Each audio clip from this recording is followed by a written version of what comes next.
नमस्कार। हिंदी साहित्य classes by Rita ma'am channel पर आप सभी लोगों का मैं हार्दिक स्वागत करती हूँ। आप सभी का इस चैनल पर मैं अभिनंदन करती हूँ। आप लोगों के सुझाव पर मैं आज से लेकर के आई हूँ हिंदी ग्रामर का क्लास।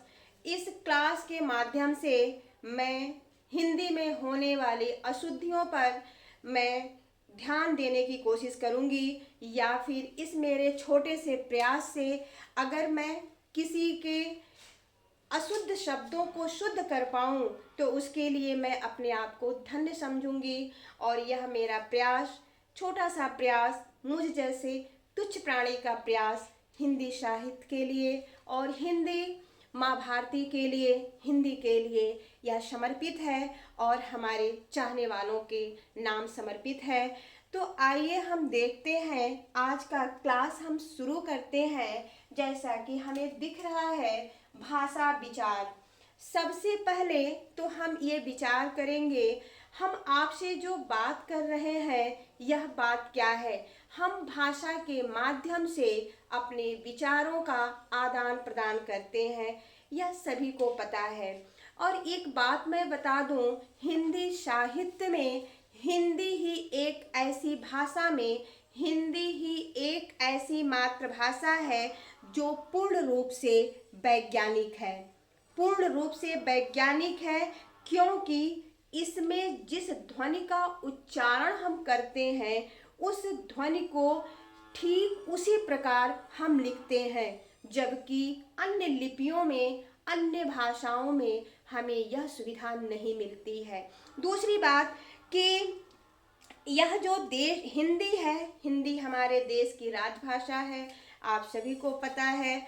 और हिंदी को 14 सितंबर 1943 को 14 सितंबर 1943 को हिंदी को राजभाषा का मान्यता प्राप्त हुआ। और तभी से हम जो है हिंदी को 14 सितंबर को हिंदी दिवस के रूप में मनाते हैं, सभी लोगों को पता है। आज हम आते हैं भाषा विचार।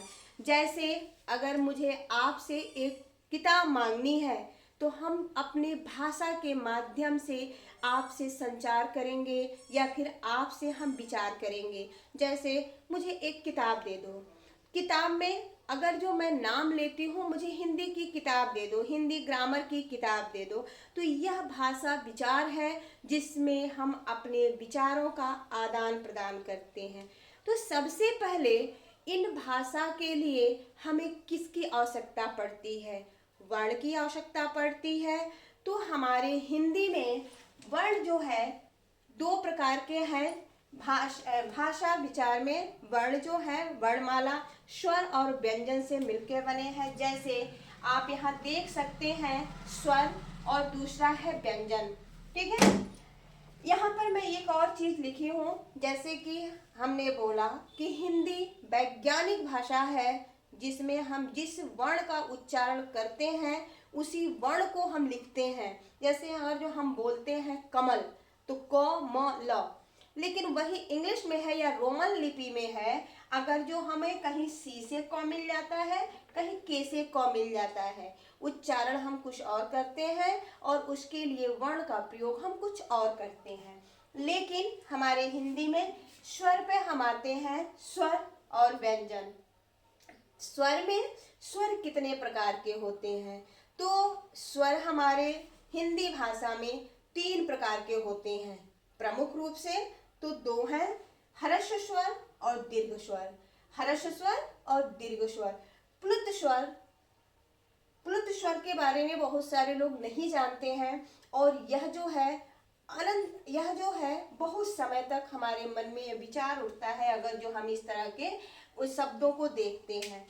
तो चलिए हम देखते हैं ह्रस्व स्वर किसे कहते हैं। ह्रस्व स्वर में क्या होता है, जिस मात्रा को, जिस शब्दों को बोलने के लिए, जिस वर्ण को बोलने के लिए कम समय का प्रयोग होता है वह ह्रस्व स्वर है।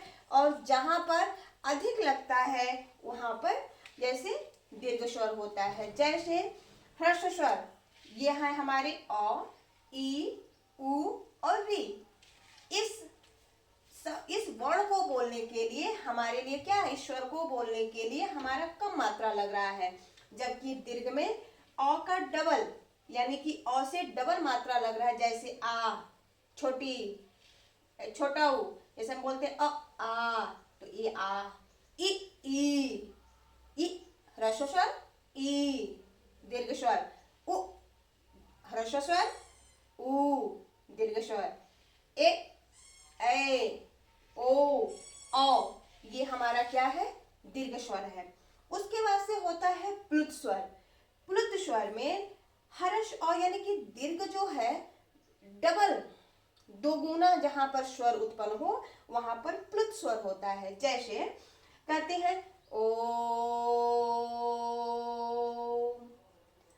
कुछ आप वृद्ध लोगों को सुनते होंगे हे राम, यानी कि जिस वर्ण के उच्चारण में, जिस शब्द के उच्चारण में दीर्घ से भी अधिक समय लगे वहां पर कौन सा स्वर होता है, तो प्लुत स्वर होता है। तो आज हम जाने, इसमें एक दो और बचे हैं जिसको हम आयोग बाह या फिर हम आगत स्वर बोलते हैं, जो है अंग और अह। क्या है, अंग और अह, इसको आयोग बाह बोलते हैं, ठीक है, या फिर आगत है। इस पे मैं विचार करूंगी, इस पर मैं आपको बहुत, इस पे मैं एक अलग से वीडियो बनाऊंगी और इसको मैं डीपली आप लोगों को समझाने की कोशिश करूंगी, ठीक है। तो आज हमने देखा भाषा विचार में, हिंदी भाषा में जो स्वर और व्यंजन है, स्वर कितने प्रकार के हैं, तो स्वर 3 प्रकार के हैं, ह्रस्व स्वर, दीर्घ स्वर, प्लुत स्वर। ह्रस्व स्वर में अ ई उ री, दीर्घ स्वर में आ ई उ ए ओ औ, और प्लुत स्वर में ओम, हे राम, राम, इस प्रकार के स्वर होते हैं, ठीक है। अब हम आगे बढ़ते हैं व्यंजन, यानी कि क से लेकर ज्ञ तक जो हमारे वर्ण है वो उसको व्यंजन किया तो हमारे स्वर हो गए, ठीक है। इसको व्यंजन की श्रेणी में रखते हैं। अब हम देखते हैं क ख ग घ अंग, च छ ज झ ञ। आप लोगों को पता होगा, मैं आपसे बोली कि यह जो हमारा है यह वैज्ञानिक भाषा है, जहां से हम शब्दों का उच्चारण करते हैं। जैसे आप बोल के देखिए, क से लेकर अगर जो अंग तक हम बोलते हैं तो क्या बोलते हैं, क ख ग घ अंग। ये वर्ण कहाँ से निकल रहे हैं, ये वर्ण हमारे मुंह के कंठ से निकल रहे हैं, तो इसको कंठस्थ कहते हैं, कंठस्थ श्रेणी में रखते हैं, यानी कि यह जो उच्चारण है वर्णों का कंठ से निकल रहा है। उसके बाद आप बोल के देखिए, च छ ज झ, यानी कि तालु से। जब हम इस वर्ण का उच्चारण करने में हमारा जिह्वा हमारे तालु को टच करता है यानी कि छूता है, तो वहां पर तालव्य है।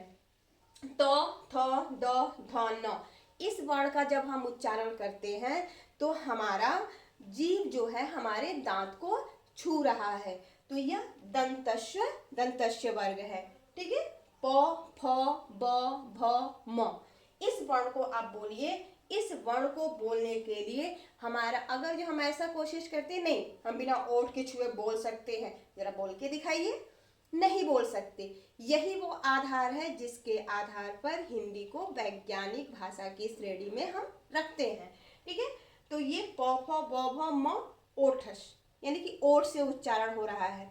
अब आता है हमारा य र ल व, इसको हम अंतस्थ की श्रेणी में रखते हैं। जब इसका उच्चारण करते हैं तो हमारा जो सांस है वो अंदर को जाता है, हमारा जैसे जीभ आगे निकलती है फिर जीभ हमारा पीछे जाता है, तो इसको हम रखते हैं अंतस्थ की श्रेणी में।